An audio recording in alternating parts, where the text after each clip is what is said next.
네, 안녕하십니까. 대학생이 알아야 할 필수 교양. 오늘은 바로 논리적 글쓰기 중에서 글의 진술 방법에 대해서 알아보는 시간을 갖도록 하겠습니다. 여러 가지 전개와 문장을 쓰는 방식이 있겠지만 그 방법적인 측면, 특히 진술에 대한 방법적인 차이가 있을 겁니다.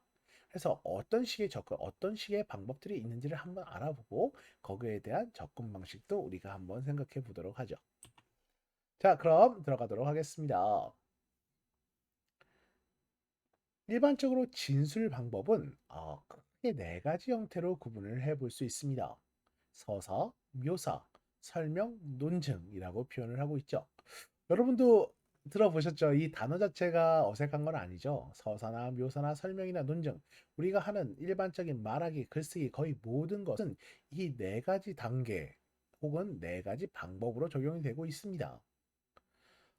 한번 이렇게 생각을 해볼까요? 서사는 일반적으로 봤을 때 시간을 기반으로 하는 이야기하기, 묘사는 그려내기, 설명은 알려주기, 논증은 주장하기, 이런 것들이 있을 거예요. 그런데 이게 사람 스타일 따라 이게 좀 달라지는 것도 있을 겁니다. 어, 선호하는 방식이라는 게 있어요. 선호하는 방식. 그렇잖아요. 이걸 너무 이제 글쓰기에 국한시키지 마시고 여러분이 한번 생각해 보세요. 나는 어떤 방식을 선호하지? 음, 표현을 할 때 그냥 자연스러운 이야기, 시간의 흐름에 따른 자연스러운 이야기를 선호하는 사람도 있고요. 어떠한 표현이나 공간적인 측면에 있어서 그걸 표현하는 방식이 익숙한 사람도 있을 거예요. 아니면 사사건과 무언가 구체적인 수치나 내용을 기반으로 해서 설명하는 사람들도 있을 것이고요. 아, 내 말이 맞아 하면서 뭔가 논리적인 혹은 또 다른 근거를 통해서 주장을 하는 사람도 있을 겁니다.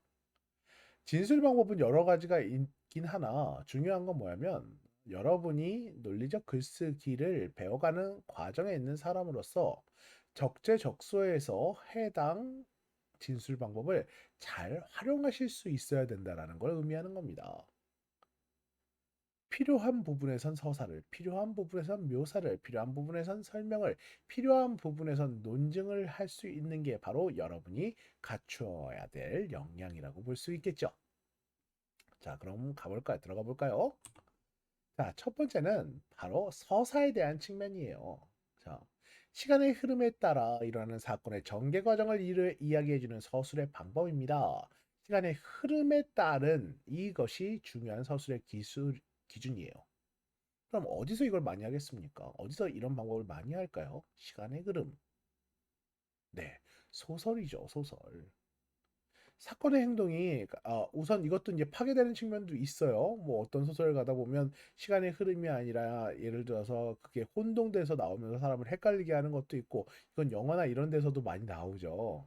어떤 측면이냐면 이야기가 막 풀어져서 이러한 시간의 서사적인 흐름으로 가는 줄 알았더니 알고 봤더니 그 시점을 교차 편집을 통해서 이제 과거랑 현재를 막 바꿔서 우리가 나중에 되게 반전의 묘미를 느끼게 하는 그러한 측면도 있지 않습니까?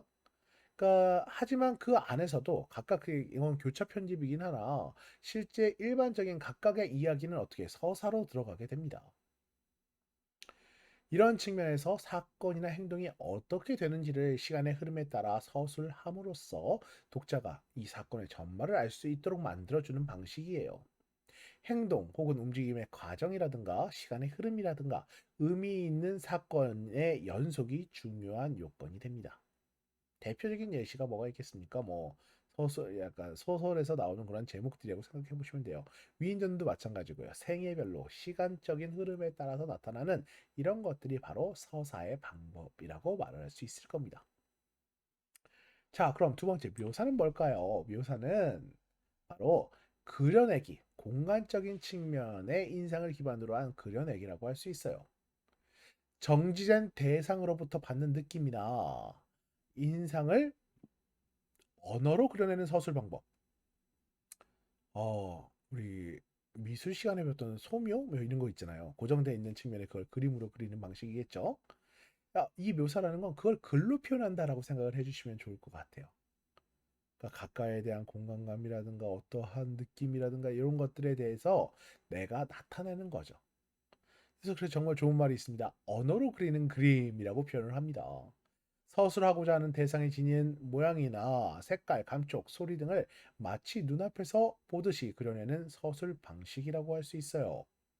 음, 그래서 이 묘사가 정말 나타나는 게 여러분 이런 거 있잖아요. TV 프로그램 중에 맛있는 거 먹었을 때 표현하는 방식 있죠. 근데 그게 거의 다 묘사라고 보일 수도 있어요. 예, 그걸 이제 그걸 글로 이제 나타나는 거라고 볼 수 있겠죠.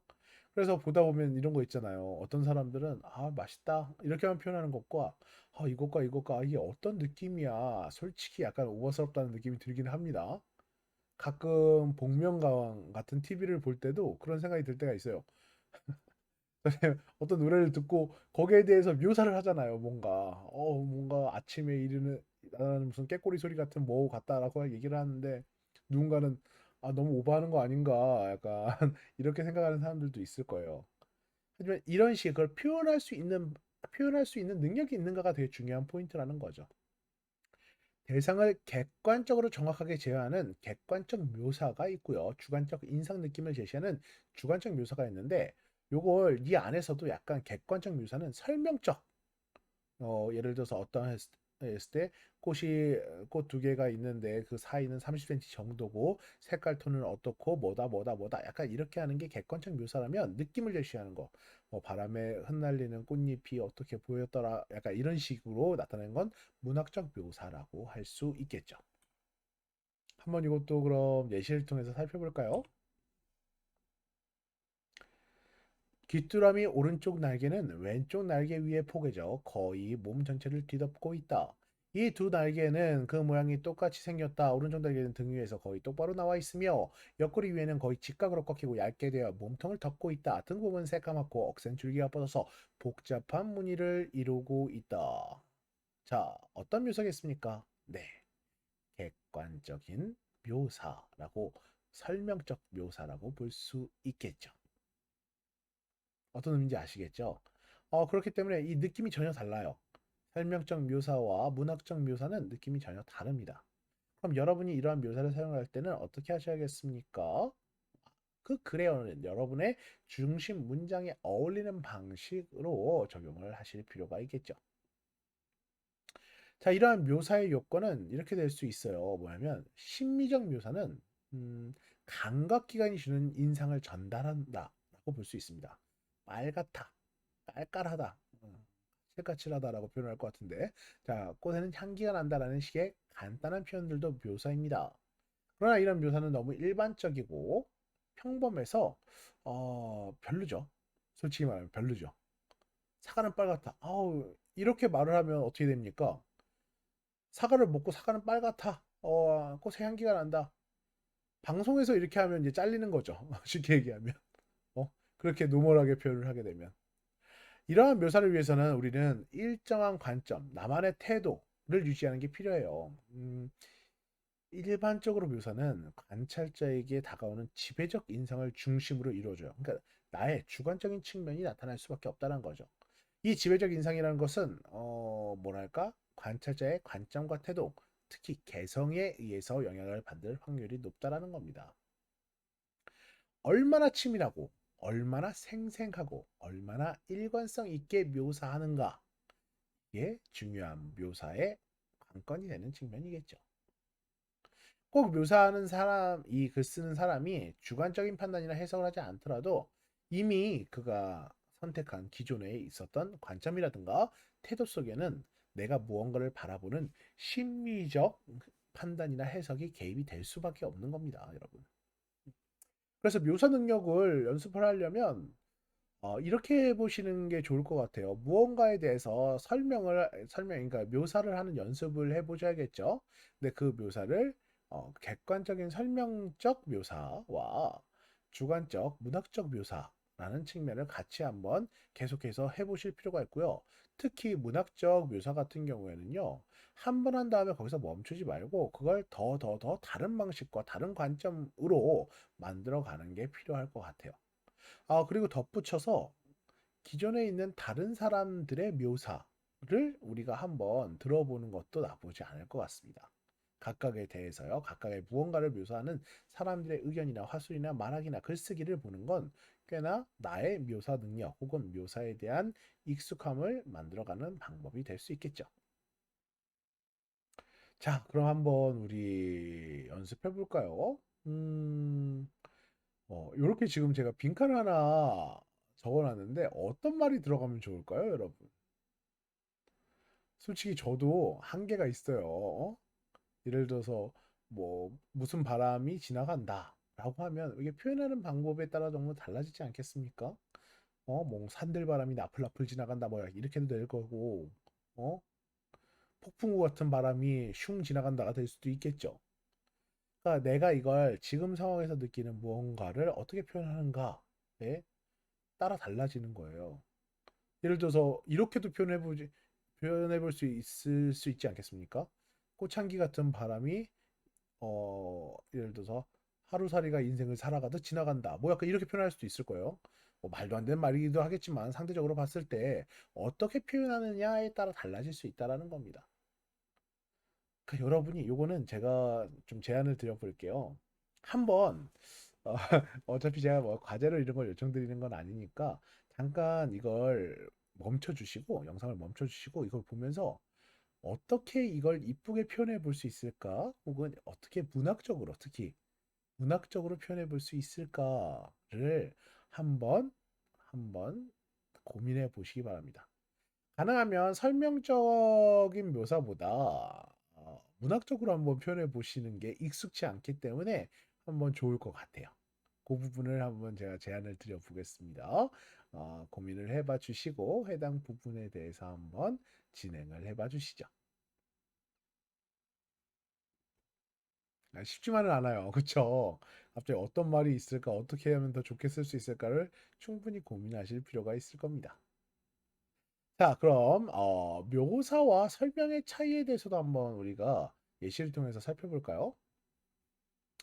자, 제가 지금 예시 두 가지를 한번 읽어볼 거예요. 뭐가 묘사고 뭐가 설명일까? 라는 측면을 우리가 한번 생각해 볼 필요가 있겠습니다. 그 여자의 머리는 검고 윤기가 자르르 했다. 산발로 늘어뜨린 검은 머리채는 얼굴을 거의 감싸고 있었다.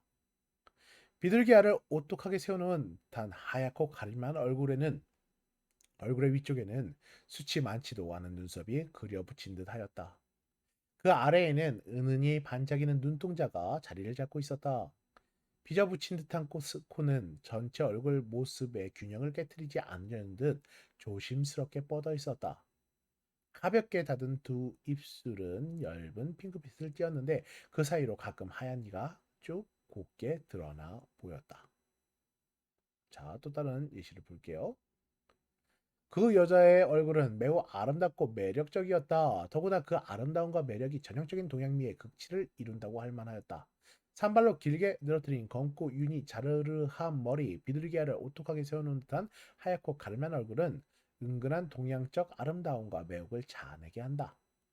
수치 적지도 않고 많지도 않은 그려붙인 듯한 눈썹과 그 아래 은은히 반짝이는 검은 눈동자도 동양미의 요소임은 말할 것도 없다. 핑크핀을 띤 앵두 같은 입술하며 그 사이로 드러나는 하얀 이들도 그런 멋을 한층 더하였다. 자, 뭐라고 생각하세요, 여러분? 어떻습니까? 이 느낌이 좀 다르죠, 글 자체의 느낌이. 내용이나 이 문장은, 그러니까 문장의 어떤 단어 같은 것들은 거의 다 비슷비슷해요. 그런데 이게 어떤가요? 느낌으로 봤을 때 이 앞에 이 내용이 약간 수채화 같은 느낌이면요. 수채화 같은 느낌이면 이 뒤에 이 내용은 약간 설계도 같은 느낌이라고 해야 될까요? 이게 같은 말을 하면서도 이 정도로 차이가 날 수 있다라는 거예요. 분명히 선호되는 측면의 차이는 있어요, 여러분. 예를 들어서 만약에 내가 연애 편지에 상대의 아름다움을 표현하고 싶다면 이처럼 쓸 거예요. 앞의 내용처럼. 네, 하지만 객관적인 어떠한 칼럼을 쓰거나 내 의견보다 이러한 미적인 측면의 객관적인 설명이 필요한 글을 쓸 땐 이게 후자를 쓰겠죠. 그렇기 때문에 여러분이 중요한 건 이게 좋고 이게 나쁘다의 개념이 아니라 내가 원하는 중심 문장의 어느 묘사 방식이 어떠한 설명이 더 적합한지에 대해서 생각해 볼 필요가 있다라는 겁니다.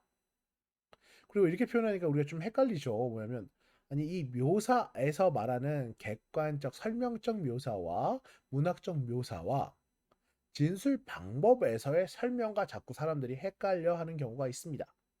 그래서 지금까지 말했던 이 설명은 묘사에서 말하는, 묘사에서 접근하는 설명적 묘사를 의미하는 거고요. 진술 방법에서 하는 설명은 지금부터 제가 말씀을 좀 드려볼게요. 자, 설명 방법입니다. 독자에게 어떤 사실이나 대상의 특징과 같은 정보를 자세히 알려주는 서술 방법이에요. 상대를 이해시키는 것을 목적으로 하는 겁니다. 표현하는 게 목적이 아니라 이해시키는 게 목적인 거예요. 사물이나 대상의 본질이나 구성, 기능과 같은 가치와 같은 것들이 독자를 이해시키기 위해 사용되는 서술 방법이라고 할 수 있습니다. 보다 효과적인 이해를 위한 객관적이고 논리적인 서술이 필요하겠죠.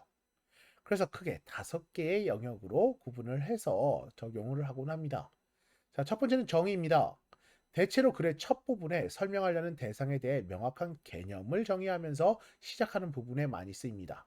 사전적 정의에 의하면 행복이란 우리가 그것을 인식하고 있는 순간에만 존재하는 감정이다. 이런 식으로요. 어떤 대상 또는 사물의 범위를 규정짓거나 그 사물의 본질을 진술하는 것으로 대상의 속성을 해명하거나 설명하는 데 사용되고 있습니다. 자, 두 번째는 예시 인용. 예를 들어겠죠. 한번 읽어볼까요? 꽃가루 예부제는 전국 8개 지역 병원 옥상에 설치된 채집 장비에 담긴 정보를 이 학회사나 꽃가루위원회에서 매주 분석해 일반인에게 홈페이지를 통해서 공개하는 방식으로 이루어진다. 예컨대 알레르기를 유발할 우려가 있는 꽃가루가 발견되면 분석 책임자가 이 꽃가루가 다음 한 주 동안 어느 정도 달릴 것이며 알레르기 환자들에게 어느 정도 영향을 미칠 것인가를 분석해 예보하게 된다. 네. 우리가 이 단어나 용어 자체가 익숙하지 않잖아요. 그러니까 이 부분에 대한 알기 쉽게 설명하는 부분이죠. 이것도 꽤 필요합니다. 왜냐하면 지식 수준이 다르니까요. 이 글을 쓰는 사람과 글을 보는 사람의 지식 수준은 다를 수밖에 없습니다. 나한테는 꽃가루 예보제가 너무나 당연스러운 말이 될 수 있겠지만 난 조사하고 공부를 했으니까요. 하지만 이걸 듣는 사람 혹은 보는 사람은 그게 그렇지 않을 확률도 꽤 높습니다. 어떻게 해야겠습니까? 그 사람이 상대가 이해할 수 있게 알기 쉽게 설명해야 된다는 거죠. 이건 연습이 많이 필요해요. 대부분 많은 교수들도 이 부분을 잘 좀 못하는 면이 많습니다. 그러니까 학생들이 갖고 있는 이 학습 수준이나 그 이해에 대한 측면을 고려해서 글을 써야 되고 말을 해야 될 필요가 있는 것이겠죠. 여러분 역시 마찬가지입니다. 글을 쓸 때 그럼 어느 정도 수준으로 가는 게 좋은가? 저는 전에 그런 얘기를 들은 적이 있어요. 미국 대통령 선거를 할 때 그 연설문이 우리나라 나이로 중학교 2학년 학생들이 들었을 때 충분히 이해할 만한 내용으로 작성이 된다라고 합니다. 그게 하나의 기준이 될 수 있지 않을까 싶어요. 이 독자가 누가 됐던 간에 이해할 수 있게끔 하는 예시 인용이라는 측면이 바로 이 부분이었습니다. 세 번째는 비교와 대조입니다. 둘 또는 그 이상의 사물들에 대해서 그들이 지니고 있는 비슷한 점을 밝혀내는 것을 비교라 하고요. 그 차이점을 밝혀내는 걸 대조라고 할 수 있습니다. 사스는 초기에는 감기, 몸살과 비슷한 증상의 비교인 거죠. 호흡기 질환의 특징이 보인다. 진달래가 꽃바구니를 둘러맨 시골 봄처녀와 어울린다면 튤립은 비교죠. 진달래와 튤립을 비교한 겁니다. 이런 식의 차이점이나 비교해서 인식을 하게 설명을 하는 방식이 비교 대조라고 볼 수 있겠죠. 자, 분류와 구분은 대상을 일정한 기준에 따라 나누거나 묶는 방법으로 글을 전개하는 방식입니다. 일반적으로 큰 것에서 작은 것으로 전개하는 방식을 구분이라고 하고요. 작은 것에서 큰 것으로 전개하는 방식을 분류라고 합니다. 분류 속에 그러니까 구분이 포함된다라고 볼 수 있겠죠. 어떤 대상들이 가지고 있는 보편적인 특성은 뭔지, 분류의 기준이 되는지를 여러분이 잘 이해하고 있어야 될 필요가 있겠습니다. 명사, 대명사, 수사를 체언이라 한다. 이라크포로는 민간인 신분으로 군대에 의해 강제로 끌려나온 비전투 유용원과 군복을 입은 정식 군인, 외곽 공격에 주력한 게릴라 등 세 부류로 나눈다.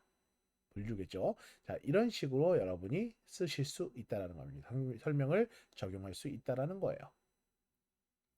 자, 유추와 분석입니다. 어렵고 복잡한 개념을 설명하고자 할 때 두 사물 간의 공통점을 중심으로 이미 알고 있는 사실로부터 모르는 사실을 추리해 나가는 방법이에요. 재밌겠죠?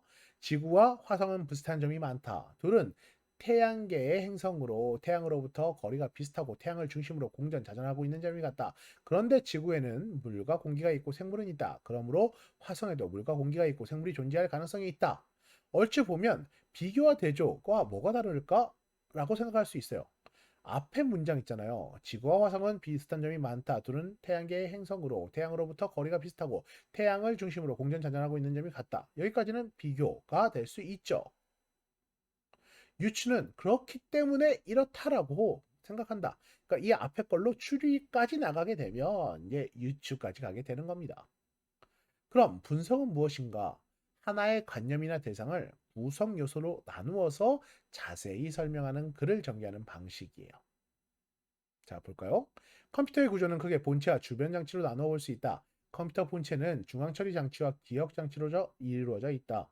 중앙 처리 장치는 컴퓨터의 두뇌에 해당하며 연산과 제어 등을 담당한다.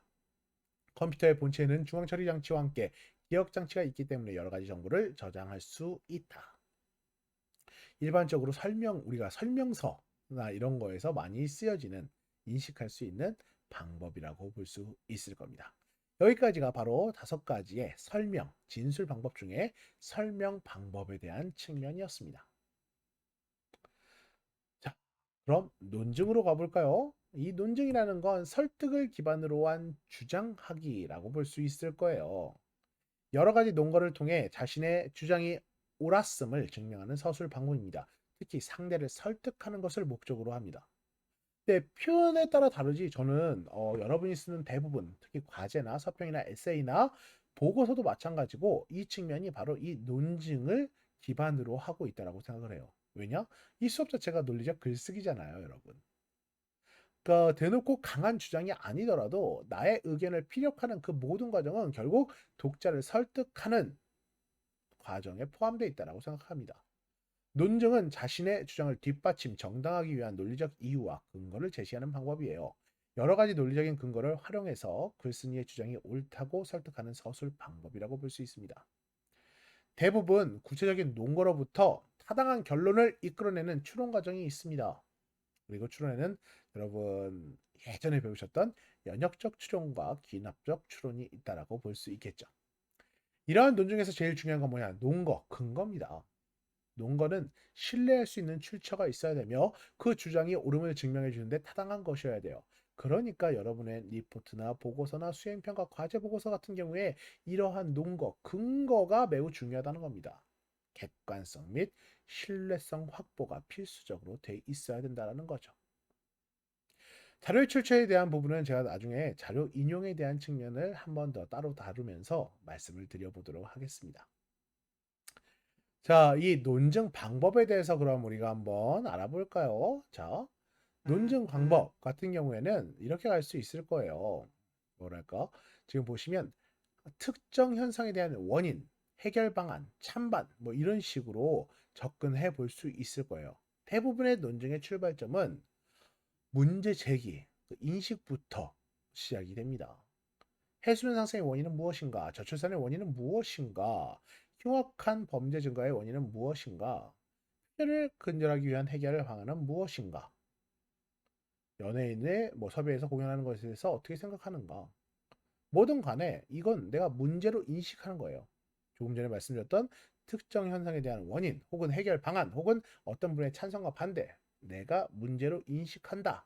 이 문제 인식한 걸 어떤 식으로 내가 풀어갈 것인가? 그 측면에서 우리가 글을 만들어갈 필요가 있는 것이겠죠. 일반적으로 논증의 구조는 주장 플러스 논거입니다. 주장은 여러분의 입장, 그러니까 주장하는 문장, 중심 문장, 우리 계속했던 중심 문장이라고 생각하시면 돼요. 논거는 자신의 주장을 뒷받침 위해 제시하는 이유나 근거겠죠. 가능한 한 객관적인 측면에서. 그러니까 여기서도 오레오가 들어간다라고 보실 수 있어요. 그러니까 주장과 뒷받침 문장, 그래서 세부적인 위계를 갖고 있는 근거라고 볼 수 있는 것이죠. 이렇게 한번 살펴볼까요, 여러분? 보세요.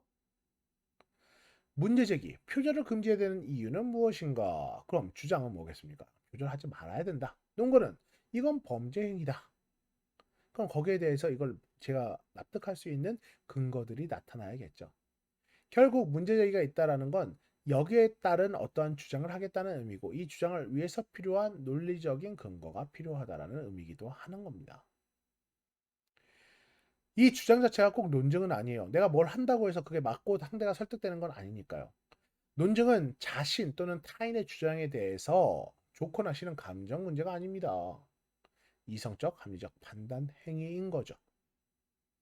여기서 이제 중요한 건 주장의 성공과 실패라는 건 뭐냐? 바로 상대가 그걸 보고 설득이 되는가? 그 지지 여부라는 것. 이걸 꼭 기억을 해 주셔야 돼요. 그래서 좋은 논증이라는 건 보통 약간 이렇게 표현하는 경우가 많아요. 자, 논거의 수용성, 논거와 주장의 관련성, 논거의 충분성이라고 표현을 하는데요. 쉽게 말하면 그 자료에 대한 이 논거라는 게 근거니까요. 이 자료가 주장과 직접적으로 관련이 돼 있고 누가 보더라도 그게 수용할 수 있으며 그게 단순히 하나의 사례가 아니라 모든 사람이 받아들일 수 있을 정도의 충분한가에 대한 요소가 나타나는 것이라고 볼 수 있습니다. 그렇기 때문에 이런 논거를 제시할 때는 가장 확실하다고 생각하는 논거부터 출발을 할 필요가 있고요. 상관관계를 고려해야겠죠. 내가 지금 주장하는 것과 정말 직접적으로 허점이 없는 논거를 갖고 오셔야 될 거고 다수의 논거가 있더라도 거기에는 자신의 가치관과 태도에 따라 중요한 순서대로 배려할 필요가 배치할 필요가 있을 겁니다.